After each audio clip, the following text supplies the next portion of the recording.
Bonjour, bonjour! Heureuse de vous retrouver et bienvenue à tous. Merci mille fois pour vos likes et vos messages qui me font plaisir. C'est le mois de la Saint-Valentin, certes, mais c'est aussi le mois des crêpes. Ça me donne faim. Nous allons donc prendre connaissance de la météo énergétique de ce mois de février 2022 et je vous souhaite d'y trouver réponse à vos questions. Surtout, n'oubliez pas que les guidances ne résoudront pas vos problèmes. Elles sont là pour vous soutenir face à l'impondérable. Et bien entendu, je vous rappelle également que ce tirage n'est pas personnalisé. N'oubliez pas que vous êtes maître de vos choix, que vos décisions vous appartiennent. Sur ce petit rappel, comme d'habitude, nous allons découvrir ensemble pour quel signe sera ce tirage. Et oui, je prends toujours les cartes sans connaître le bénéficiaire. Je laisse ce soin à mes guides pour vous transmettre un message. Sur ce, allons-y!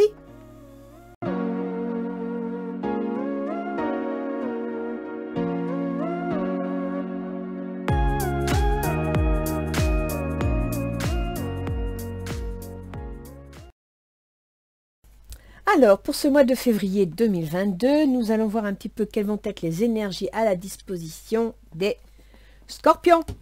Bonjour les Scorpions. C'est donc votre guidance pour le mois de février. Nous allons voir un petit peu ce que l'on a pour vous. On va commencer par les conseils de Ganesh. Ganesh, il vous annonce protection. Donc, protection, peut-être avez-vous des soucis en ce moment, des angoisses, peut-être des changements. Restez confiants. Vous êtes protégé, donc les choses vont bien se passer. Ça ne veut pas dire que tout ira exactement comme vous voulez, vous. Mais ça n'ira pas si mal que ça, d'accord? Dans toute situation, il y a du bon et du mauvais. Mais disons que le bon sera favorable, parce que vous êtes protégé. Lâchez prise, bah oui, on vous dit, hein, faites-vous confiance. Faites-vous confiance, laissez faire les choses. C'est en train de se mettre en place et ça devrait bien se passer. Le nœud d'Isis, ça c'est l'oracle d'Isis. Stabilisation énergétique. Bah, vous voyez, stabilisation énergétique, protection, lâcher prise. Bon alors vous ne le savez pas, mais je viens d'avoir une coupure d'électricité. Du coup, j'étais un petit peu interrompue. Voilà. Donc les nœuds d'Isis. Le nœud d'Isis, stabilisation énergétique. Je déménage tout au passage. Vous possédez des talents, des compétences et un destin particulier fondé sur vos qualités personnelles. Cet oracle indique que vous absorbez d'intenses énergies vibratoires. Votre intuition et votre clairvoyance vous contactent au travers de vos rêves.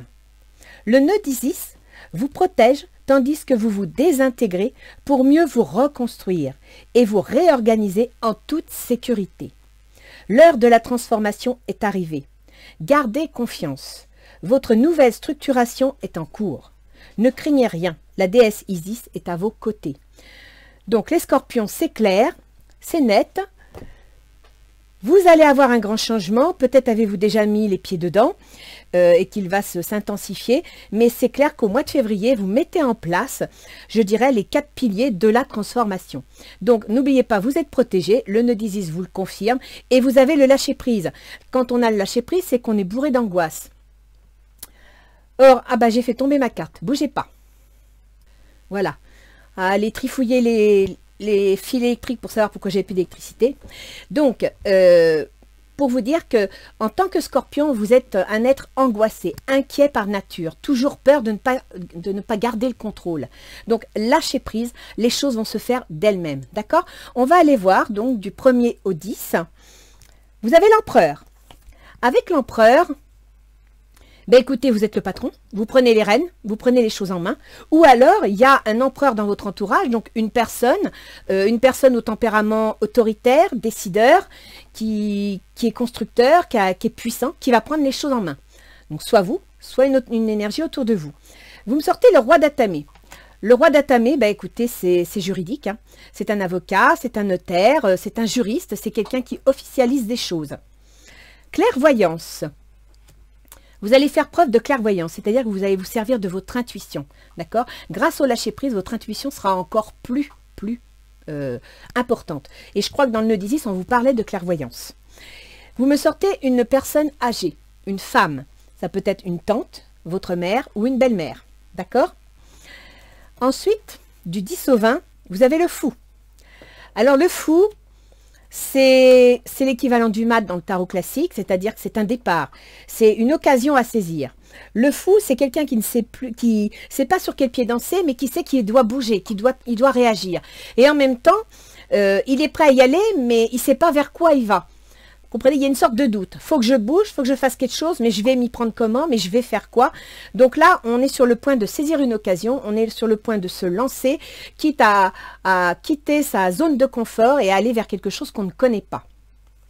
Vous avez le 4 de baguette. Donc, je pense que quand vous allez prendre cette décision, vous ne devriez pas être trop perdu. Parce que vous allez vers une carte. Le 4, c'est stable, c'est sécurisant. La baguette, c'est l'action. Donc, vous allez entreprendre une action constructive. Une action que, vous voyez, la récolte sera bonne. Donc, ce sera prometteur. La tranquillité, ça va vous apporter la tranquillité. Donc, une certaine tranquillité d'esprit. Ça va vous rassurer. Et c'est de ça dont vous avez besoin. Parce qu'effectivement, un changement s'annonce. C'est la carte de la mort, c'est un changement. Donc, il y a une transformation, il y a une page qui se tourne, mais qu'en même temps, vous avez souhaité, parce que je vous rappelle quand même que vous avez le fou. Donc, il y a une situation qui s'annonce, une occasion à saisir, et vous la saisissez. L'esprit tranquille, vous la saisissez, vous y allez. Du 20 au 30, vous me sortez le magicien. Le magicien, ça veut dire que là, vous allez vous servir de tous vos potentiels. Vous allez utiliser toutes vos connaissances, tout ce que vous savez, parce que vous avez un projet. Et cette occasion que vous saisissez en vue d'un changement, eh bien vous allez mettre tous vos outils, toutes vos capacités au service de ce projet. Il y a donc un début de projet. Le 6 de baguette. Et ça va bien se passer, vous serez vainqueur parce que vous allez réussir les premières étapes de ce projet. Donc c'est très bien. Il y aura quelques accusations. Alors, quelques accusations, tout dépend dans quel contexte vous êtes. Ça veut dire qu'il va y avoir des discussions. Ça veut dire que tout le monde ne sera peut-être pas d'accord avec vous. Vous allez peut-être devoir vous défendre, peut-être même devoir justifier. Si c'est au tribunal, si c'est à la banque, justifiez votre projet, pourquoi, comment. C'est une possibilité. En même temps, je suis en train de penser, pour vous, les scorpions, astrologiquement parlant, vous avez la maison 3 en Capricorne, et en Capricorne, on a Mercure, Vénus et Mars. Donc, ça fait beaucoup de choses, d'accord?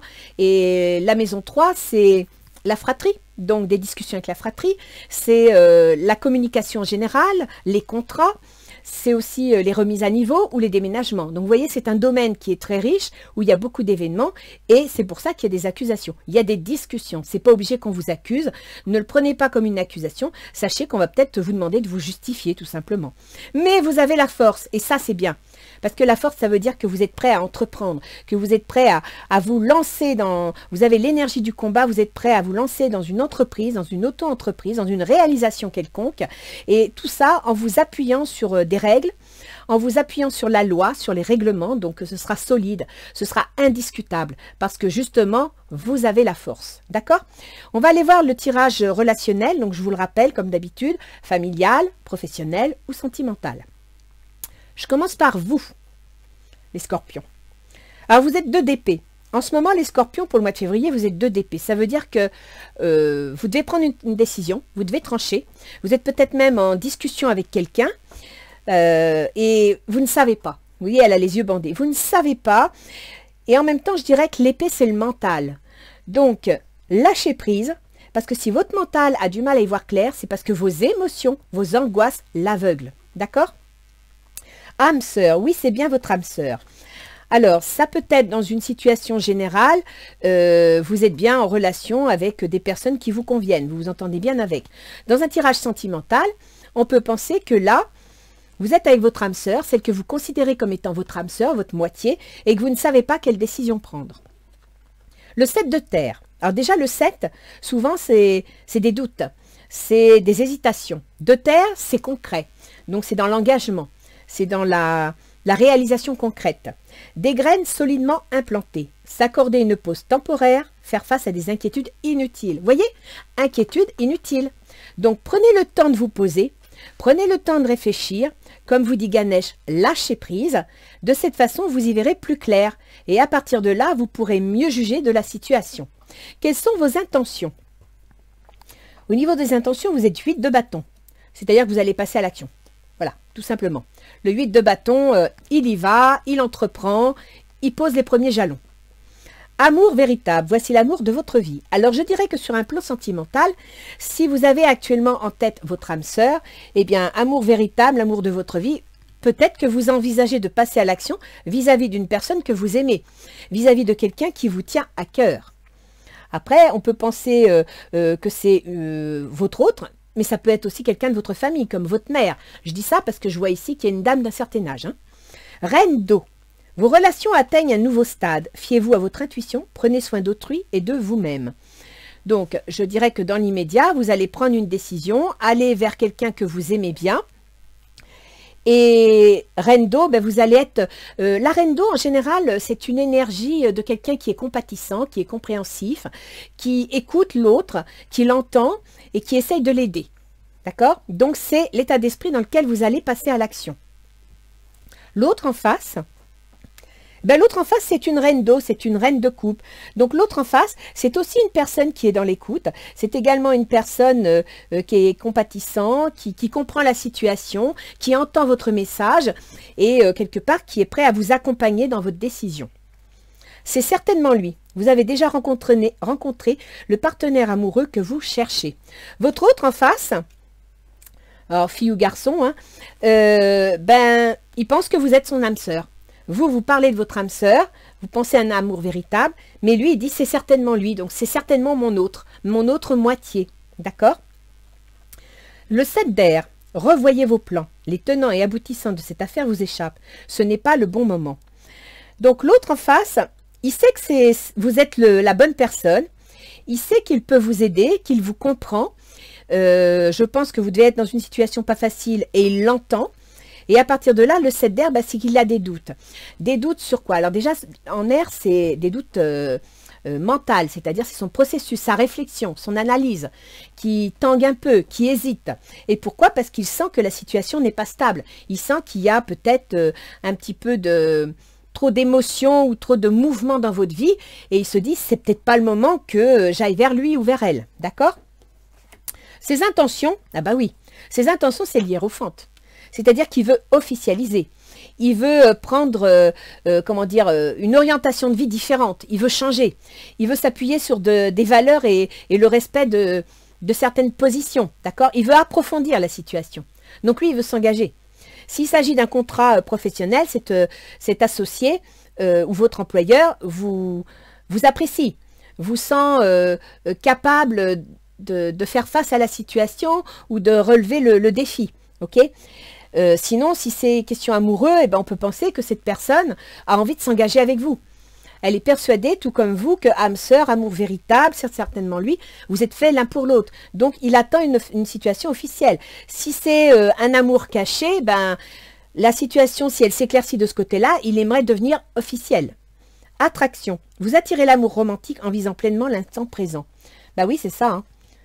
Là, moi, je dirais qu'il y a un tirage sentimental pour certains scorpions, c'est que, voilà, la personne, elle y croit, elle veut faire quelque chose. Le roi d'eau, tout ça, c'est de l'émotion, hein. Ce sont des sentiments.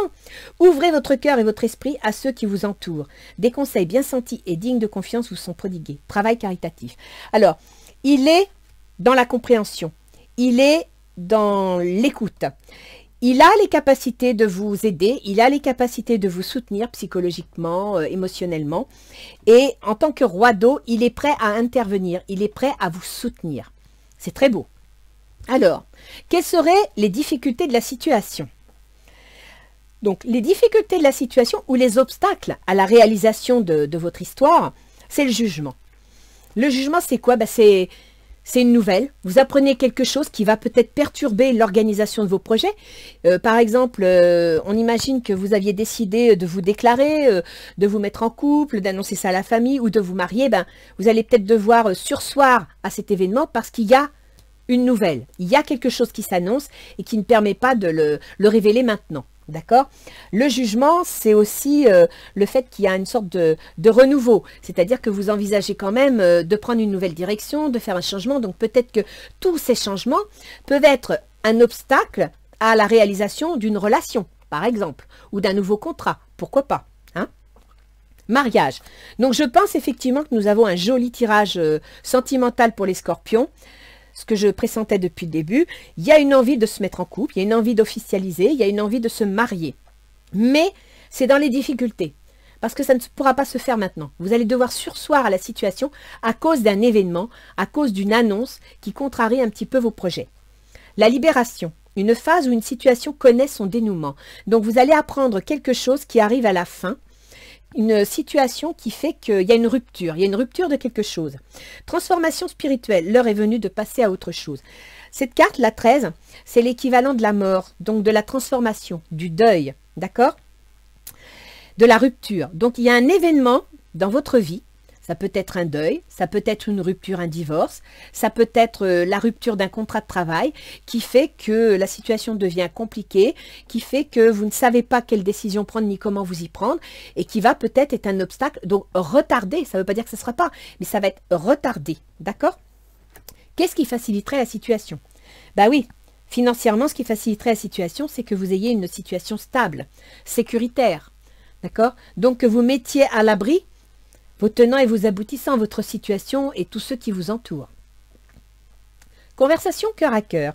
Discutez honnêtement de vos sentiments avec votre partenaire. Alors, je dirais que pour faire patienter l'autre et lui faire comprendre que vous n'êtes pas opposé à la situation, mais que voilà, vous n'êtes pas disponible dans votre tête, il va falloir parler. Il va falloir faire preuve, je dirais, d'ouverture d'esprit et partager vos ressentis, de façon à ce que d'une part, elle gomme certaines de vos angoisses et que d'autre part, elle entende votre message et qu'elle vous fasse comprendre que voilà, elle est à vos côtés. C'est une personne qui est prête à vous soutenir. Ok? Le 6 d'air. Le 6 d'air, c'est, on prend ses tenants et ses aboutissants, ses affutiaux, comme on dit, et on prend le large. On tourne la page. Qu'est-ce qui serait favorable à la situation? C'est que vous tourniez la page. Les choses s'améliorent. Une situation difficile connaît son dénouement. Partez en voyage. C'est le lâcher-prise. Donc, si vous voulez que cette situation s'améliore, il va falloir d'abord parler, discuter. Et ensuite, il va falloir prendre le large, c'est-à-dire lâcher prise, laisser les choses se faire. Ça rejoint pas mal le nœud d'Isis. Hein. Pour le coup, la carte vous correspond bien. À la fin du mois, je vous rassure, vous aurez le 9 de coupe. Donc, comme vous disait Isis, vous êtes en restructuration, destruction, restructuration, mais pour une transformation positive. C'est le 9 de coupe. Vous obtenez l'épanouissement à la fin du mois. Lune de miel. Eh bien, à la fin du mois, vous aurez peut-être réussi à officialiser votre situation et vous allez pouvoir enfin partir en voyage en lune de miel, profiter de votre nouvelle histoire. Ou alors, vous signez un contrat parce qu'en fin de compte, ça s'entend bien, ça marche bien entre vous et vous allez pouvoir profiter de la situation. Le 10 d'air. Alors, le 10 d'air, déjà le 10, ça veut dire que vous êtes arrivé en haut de la pyramide. Donc, vous avez monté tous les échelons de la difficulté, tous les échelons des étapes à suivre. R, c'est le côté mental, réflexion, et en même temps, c'est le côté juridique. Donc, on pourrait dire que vous arrivez à la fin d'une situation juridique, d'une situation, je dirais, psychologiquement fatigante, et que vous allez pouvoir aller vers le page d'air, c'est-à-dire une nouvelle, un document, un renouveau de quelque chose. Donc, la carte nous dit, une situation difficile connaît son dénouement. Effectuez des changements et attendez-vous à ce que les choses s'améliorent. Triomphez d'une dépendance. Donc vous êtes pris dans une situation pas facile dont vous devez vous détacher, pour laquelle vous devez tourner la page de façon à pouvoir regarder l'avenir avec plus de sérénité. Alors, quels sont les messages des portes de l'intuition? La parole. Bah tiens, conversation cœur à cœur qui favoriserait la situation. Vous me sortez la parole. Soyez en permanence bienveillant à votre égard et les autres en feront de même. Eh bien oui, si dans tout ce que vous dites, vous êtes tout le temps à vous culpabiliser, vous avez l'accusation, vous êtes tout le temps à vous dévaloriser aux yeux des autres, comment voulez-vous que les autres prennent confiance en vous? Donc ouvrez votre cœur, dites ce qui vous inquiète, mais ne vous mettez pas plus bas que terre, ça ne sert à rien. Sinon, les autres, ils se diront, bon, bah, ça ne sert à rien de l'aider, puisque de toute façon, il est 6 pieds sous terre, on ne pourra jamais l'en sortir. Que si vous êtes plus positif, ouvert, ben, ils trouveront un moyen de vous soutenir. Le film. C'est le moment de sortir des rêves de votre cinéma personnel pour entrer dans la réalité de la vie. Eh ben voilà, le mot, il est dit. Sortez de vos angoisses, arrêtez de vous faire des films, regardez la réalité en face. D'accord? On va faire un petit ange gardien, pour voir si on aurait un petit message pour vous. Oups. Alors, pour mes amis scorpions, un petit message, mes anges gardiens, qui pourraient les soutenir durant le mois de février. Joyau. Ah, c'est super ça. Chaque événement de notre vie nous offre une nouvelle opportunité d'expérimenter la puissance de l'amour. Il y a un joyau à trouver dans chaque larme. Aie confiance. Nous, tes anges, nous te guidons dans chaque situation. Il est temps pour toi et pour tes proches de resserrer vos liens affectifs. Aie confiance. Il n'y a rien à craindre, il y a seulement de l'amour. Voyez? Protection, lâcher prise. Lâcher prise, c'est arrêter d'avoir peur, arrêter d'avoir des angoisses. Protection, c'est de faire confiance à vos anges gardiens. C'est exactement ce que vous dit le nœud d'Isis. Hein. On va aller voir un petit peu les positionnements planétaires. Parce qu'en plus, dans nos planètes rapides, on en a quelques-unes qui se sont regroupées. Comme je disais tout à l'heure, Mercure, Vénus et Mars en Capricorne. Alors, pour vous les scorpions, Mercure, le processus mental. C'est le besoin de réfléchir et de décider. Les doutes. Mercure était rétrograde depuis un bon bout de temps en Capricorne. Ça a dû rendre la communication compliquée. Vous avez peut-être eu du mal à faire part de vos ressentis. Vous avez peut-être eu des difficultés pour joindre les gens au téléphone, pour recevoir les mails que vous attendiez, les courriers n'arrivaient pas en temps et en heure. Ça va se débloquer. Un vent de légèreté va arriver. À partir du 5 février, Mercure redevient direct. Ça veut dire qu'il vous a laissé le temps de réfléchir, il vous a laissé le temps d'analyser la situation, d'en discuter, et maintenant on passe à l'action. Mercure va passer le 15 février en Verseau, c'est-à-dire dans votre foyer. Votre foyer, ça concerne vos enfants, ça concerne votre famille, ça concerne vos ascendants. Je parle d'ascendants parce qu'il y a quand même la petite dame là. Et ça concerne aussi vos biens immobiliers. Mercure, il gouverne quoi? Mercure, il gouverne les ruptures, il gouverne les divorces, il gouverne les deuils, il gouverne les changements, les transformations. Et il gouverne également les projets. Donc, on pourrait dire qu'actuellement, votre processus mental est en pleine action pour engager, vu qu'ils mettent deux domaines en contact, pour engager des changements, des transformations en vue de réaliser certains projets concernant votre foyer. On peut aussi penser, vu que vous avez Vénus qui gouverne la maison 12, que, comment dire, Mercure, votre processus mental, votre discussion, est en train d'envisager, pourquoi pas, de régler une succession ou de placer une personne âgée, je pense toujours à cette dame, en maison de retraite, et vous êtes en pleine conversation avec votre fratrie. Ou alors, vous avez carrément une succession à régler, et il y a beaucoup de discussions avec la fratrie.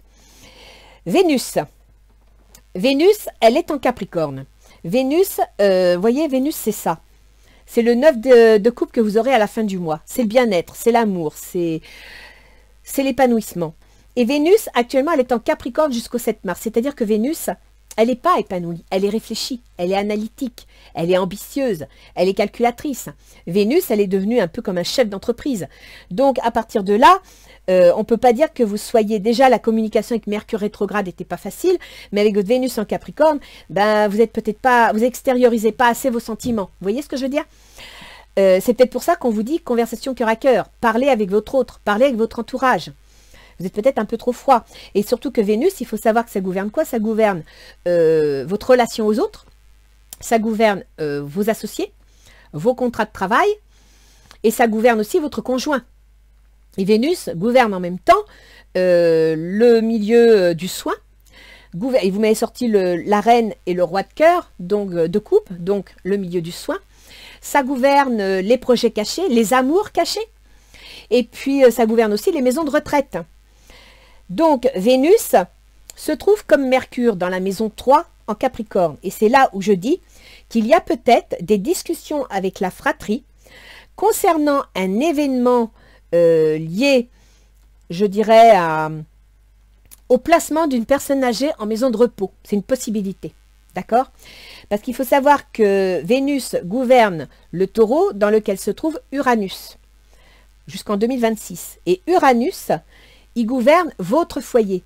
Donc, il gouverne votre famille, il gouverne vos ascendants, mais il gouverne aussi les biens immobiliers qui sont liés à la famille et qui peuvent faire l'objet d'une succession.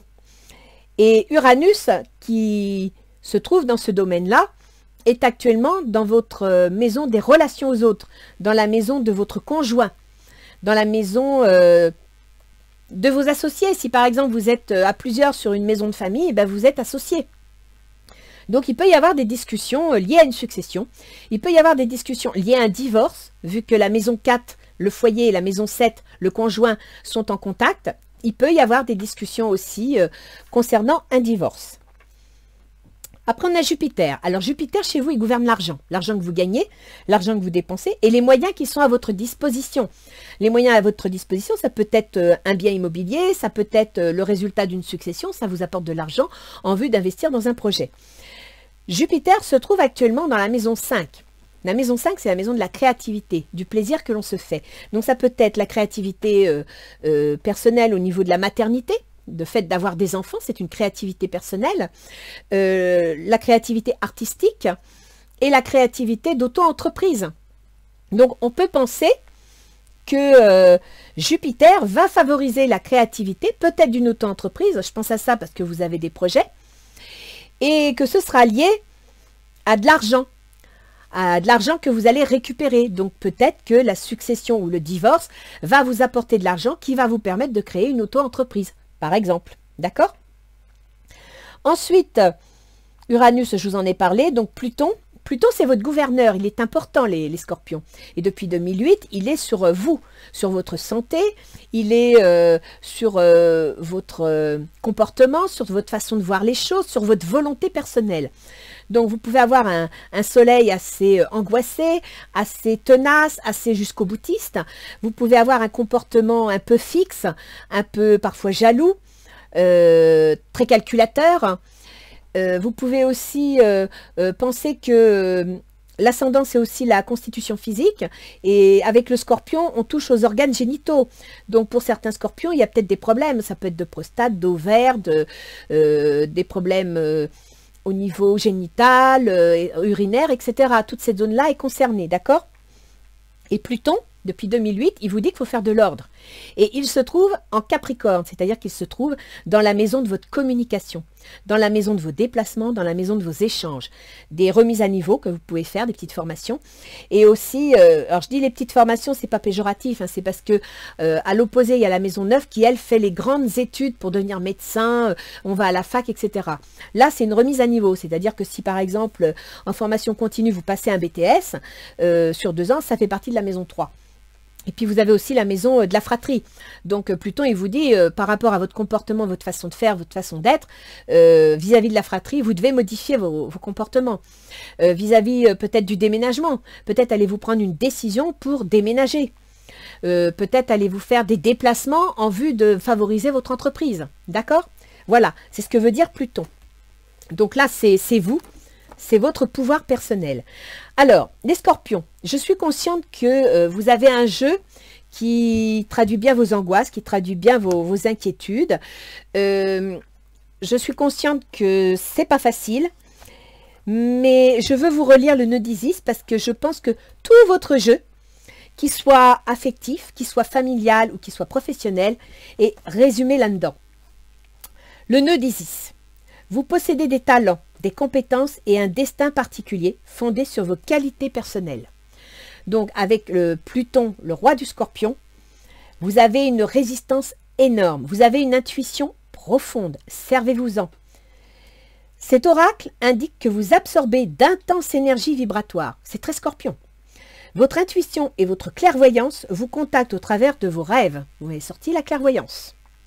Le nœud d'Isis vous protège, tandis que vous vous désintégrez pour mieux reconstruire. Et vous réorganisez en toute sécurité. L'heure de la transformation est arrivée. Gardez confiance. Votre nouvelle structuration est en cours. Ne craignez rien, la déesse Isis est à vos côtés et vous avez la protection. Vous avez, je vous ferai remarquer les scorpions, 2, 3 oracles, je dirais même tout le jeu, qui vous dit la même chose. Donc, restez confiants, lâchez prise, c'est-à-dire larguez vos angoisses inutiles, écoutez vos émotions tant qu'elles sont positives, communiquez avec les autres, c'est très important, c'est ce qui va favoriser votre réussite. Si vous ne communiquez pas, vous allez plonger. Et puis surtout, arrêtez d'imaginer tout et n'importe quoi. Écoutez votre intuition, mais observez, écoutez ce que les autres ont à vous dire, d'accord? Et je pense que ça se passera bien. Allez les scorpions, je vous dis bon courage, transformez-vous bien, n'oubliez pas de manger des crêpes, avec du beurre salé. Et puis sinon, je vous dis au mois prochain. Allez, au revoir les scorpions!